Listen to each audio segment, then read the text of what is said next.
So what's up guys, my name's Ash and welcome back to a brand new video. In today's video guys, I've got some custom tactics and player instructions for the 4-4-2 formation, but just before we get into today's video guys, I'd very much appreciate it if you could drop this a thumbs up as it does really help me out. It's time for shapeshifters, so if you guys need any coins, make sure you check out MMOXP.com. Their link is down in the description. They're fast, cheap and reliable, and if you use my code Rema, you can get yourself a very nice 5% discount. Alright then guys, so starting off with the custom tactics. For the defensive star, I like to have this on balanced. This is the same as usual. Now the reason we have it on balanced is because it does give us the best control over our defense. So when we need to press, we're able to press, and then when we want to drop off, be a little bit more passive, we're also able to do that.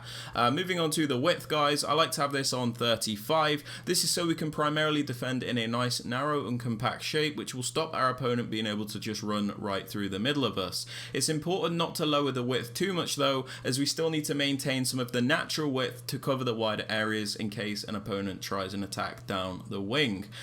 Moving on to the depth guys, I have this on 57. Not really a specific number you need to use, but the reason I have it on this is because I find it to be a really nice balanced defensive line. So basically we're not always going to be pinned back because it's not always like going to be super deep, and then we're not always going to get caught out and through-balled all the time because our defensive line isn't always too high. It's really nice and balanced, but you guys can alter it as you please. Moving on to build-up play guys, I like to have this on balance. This is because I find it to be the most consistent, the most controlled and the most varied. Now with balance you can kind of pick and choose when you want to play quickly and when you want to play a bit slower. The other settings are a little bit one-dimensional. For example, fast build-up you always have to play quickly, slow build-up you always have to play slowly, but with balance you can really pick and choose when you want to use which style. Moving on to chance creation guys, I suggest direct passing as I find it to be the most meta option by far. Basically your attacking players will bunch up against the opposition defenders, so you can do the super overpowered 1v1 isolation plays. Players will also make those extra movements in the box so you can get off the extra pass to guarantee the goals. Cannot recommend direct passing enough. Moving on to the attacking width, again not really a specific number you need to use, but I have it on 43 because I don't want the width to be like too narrow to the point where it feels like my players are sat on top of each other, and on the flip side I don't want it to be crazy wide where it feels like there's a massive distance between my players, because it can be difficult to make any simple passes. So I kind of like to go for something in between where it's neither too narrow or too deep.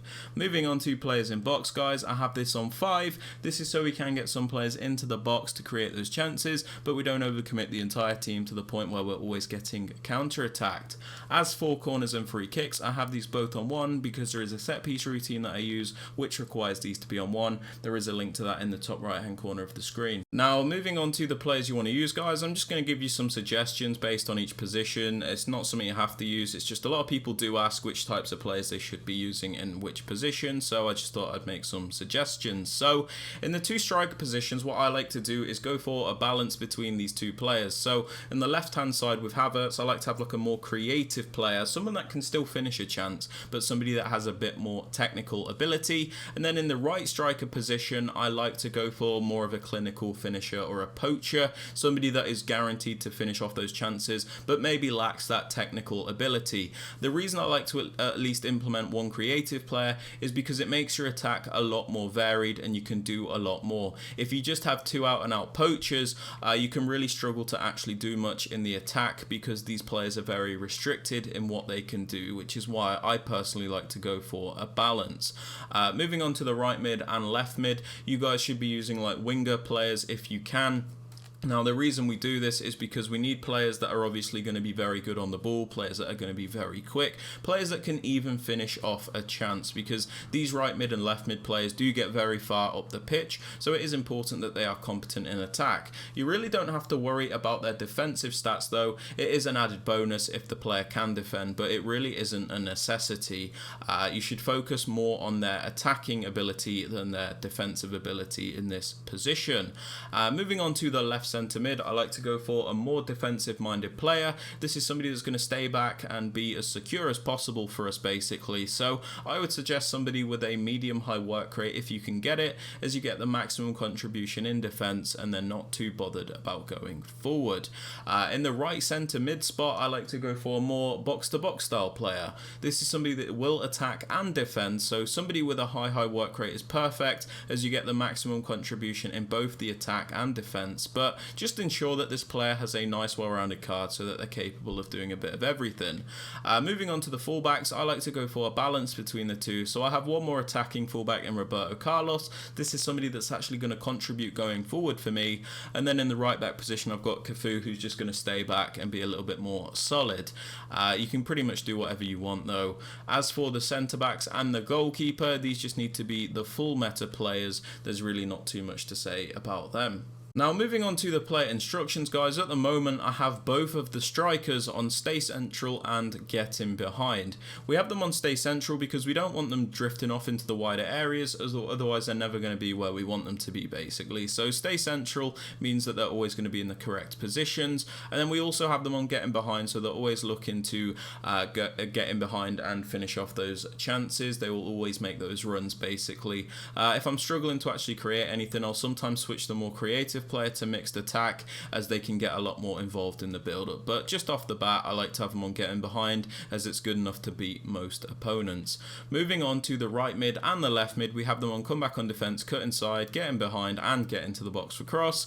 We have them on comeback on defense, so we can ensure that they're always in the correct position when we don't have the ball. They can be a little bit lazy on basic defensive support, and it can feel a bit more like a 4-2-4, which isn't great obviously when you're defending. So comeback on defense just ensures that they keep the correct position. We also have them on cut inside, so they always look to run into those narrow areas and assist the strikers basically. It gets them nice and close to the two strikers, gets them more involved in the attack, and you're going to see why this works when I show you what we do with the fullbacks. Cut inside is a super useful instruction. We also have them on getting behind, so they always make those runs and they push forward.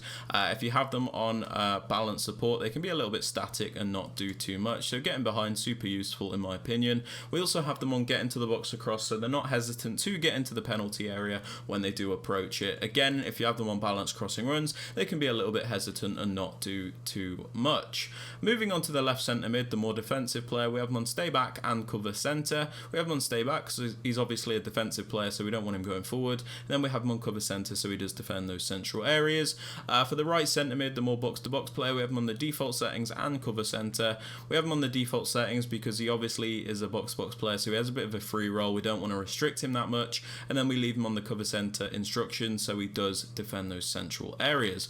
Now moving on to the fullbacks, in the left back position, I like to have him on balanced attack and overlap. Now this goes hand in hand with the instructions that we've put on the right mid and left mid. So we've put them on cut inside, right, which means they're going to run into those narrow areas, but we have the left back on balanced attack and overlap, which means the left mid's going to be running into a narrow area, and then the left back is going to be overlapping him to add extra width. So we've got players in both the wide areas and the narrow areas at the same time.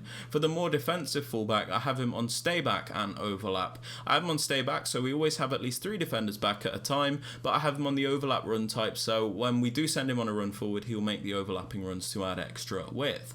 As for the centre backs and the keeper, these are on the default settings and I do not touch them. But yeah guys, they're my custom tactics and player instructions for the 4-4-2. If you have enjoyed or found it useful, please be sure to drop this a like, subscribe to the channel if you are new, and don't forget to turn on notifications. And with all that aside guys, I hope you have a great rest of your day, and I'll catch you all in the next one. Peace.